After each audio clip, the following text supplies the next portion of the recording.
या सर्व प्रकरणाची चौकशी ही आता महाराष्ट्र शासनानं नाही तर सीबीआयनीच केली पाहिजे. पुढे लपलाय ना, काय लपवतो रे ह्या गाड्या? जरांगेची करा, जे आता आरोपी पकडले त्यांचीही करा आणि ब्रेन मॅपिंग सोबत नार्को टेस्ट सुद्धा करा. तू म्हणला ना नार्को टेस्ट करायची, आता कुठे गेला खरकाट्या? कुठं लपतो? चाल इथं पेड नाही. मुंडेंचं जरांगेंना ओपन चॅलेंज, पण त्या चॅलेंजमध्ये आता स्वतःच धनंजय मुंडे फसताना दिसत आहे. मुंडेंनी चॅलेंज दिलं, जरांगेंनी ते स्वीकारलं. जरांगेंनी थेट आता पोलीस स्टेशन गाठलंय. तर नेमकं काय प्रकरण घडलंय आपण पाहणार आहोत. परंतु तत्पूर्वी तुम्हाला विनंती असेल, आपल्या चॅनलवरती तुम्ही जर नवीन असाल तर चॅनलला नक्कीच सबस्क्राईब करा. तर गेल्या काही दिवसापूर्वी मनोज जरांगे पाटील यांनी एक पत्रकार परिषद घेतली. त्या पत्रकार परिषदेमध्ये त्यांनी थेट धनंजय मुंडे यांच्यावरती आरोप केला की माझी सुपारी जी आहे किंवा मला संपवण्याचा डाव धनंजय मुंडे यांच्याकडनं रचण्यात आला आणि त्याबाबतचे सबळ पुरावे व त्यासोबत काही कॉल रेकॉर्डिंग्स देखील त्यांनी दाखल केल्या किंवा त्या जे काय त्या पब्लिश केल्या. आणि तेव्हापासून जे आहे धनंजय मुंडे यांच्यावरती वेगवेगळे आरोप व्हायला लागले.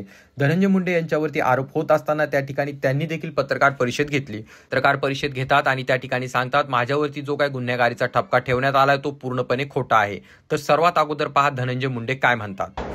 माझं तर म्हणणं आहे की या प्रकरणामध्ये आता महाराष्ट्र पोलिसांनी मनोज जरांगेंना धमकी आहे, मी त्यांना काही करायचा प्रयत्न करतोय असं जर चाललं असेल तर माझी आजच्या या माध्यमातून तुमच्या सर्वांच्या माध्यमातून मागणी आहे की या सर्व प्रकरणाची चौकशी ही आता महाराष्ट्र शासनानं नाही तर सीबीआयनीच केली पाहिजे.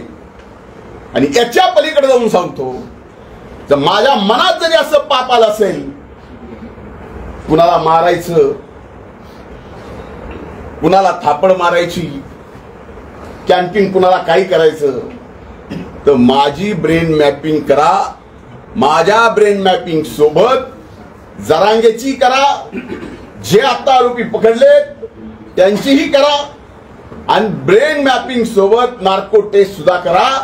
कोर्टाची अडचण येत असेल तर मी स्वतः वकील लावून आरोपीची, जरांगेची आणि माझी कोर्टाकडून परवानगी घेऊन या ठिकाणी ब्रेन मॅपिंग आणि नार्कोची टेस्ट एकदा करू, म्हणजे लक्षात येईल खरं काय खोटं काय.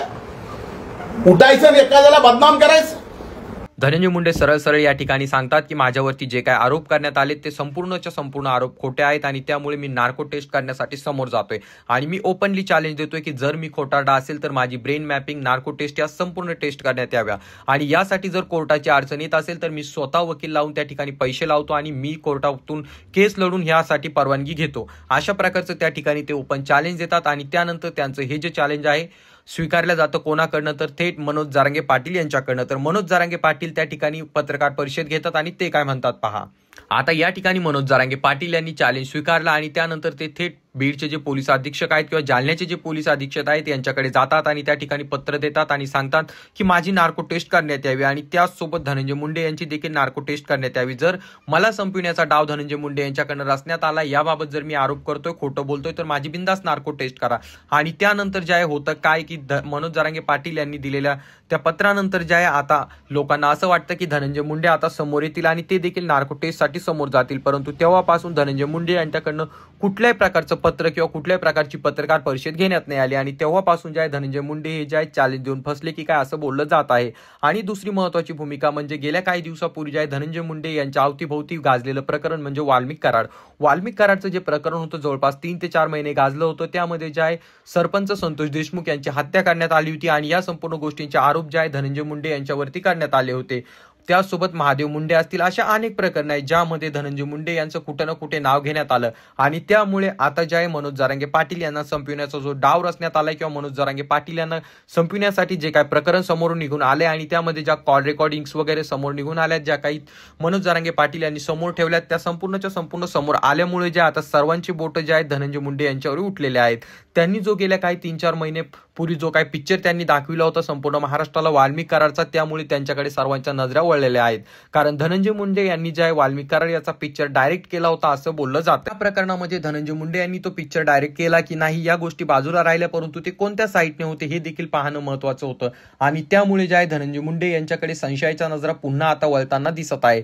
धनंजय मुंडे हे जरी स्वतः सांगत असले की मी या ठिकाणी मनोज जरांगे पाटील यांना संपविण्याच्या कटामध्ये सामील नाही किंवा मी दररोज हजारो लोकांना भेटतो, त्यापैकी कुणी मला भेटला असेल, माझ्या गेस्ट हाऊसवरती आला असेल, हजारो लोक येतात, मला कुणाला एका साईडला जाऊन बोलावं लागतं किंवा कोणाच्या कानामध्ये बोलावं लागतं, कोणाचं ऐकून घ्यावं लागतं, अशा हजारो लोक मला भेटतात. तर मग त्यामुळे यापैकी कोणी जर मला भेटला असेल तर त्यात वावगं काय आहे, त्यांनी असं त्या ठिकाणी सांगितलं. परंतु त्यांनी हे सांगितल्यानंतर समोरून असे प्रश्न यायला लागले की तुम्ही प्रत्येकाच्याच कानात जाऊन बोलता का, मग तुम्ही ज्या लोकांच्या कानामध्ये बोलले त्यांच्यावरतीच का आरोप करण्यात येत आहे किंवा त्यांच्यावरतीच का आरोप होत आहे, आणि त्याचसोबत दुसरी ही गोष्ट की तुमची गाडी त्या कार्यकर्त्याकडे कशी आढळली. अशा अनेक गोष्टींमुळे जे आहे आता धनंजय मुंडे यांच्याकडे संशयाने नजरा वळत आहे.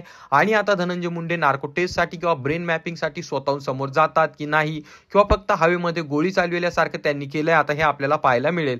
तरी याबाबत लवकरच तुमच्यासाठी अपडेट घेऊन येईल. परंतु तत्पूर्वी तुम्हाला विनंती असेल, व्हायरल बातमी आपल्या चॅनलवरती तुम्ही जर नवीन असाल तर चॅनलला नक्कीच सबस्क्राईब करा.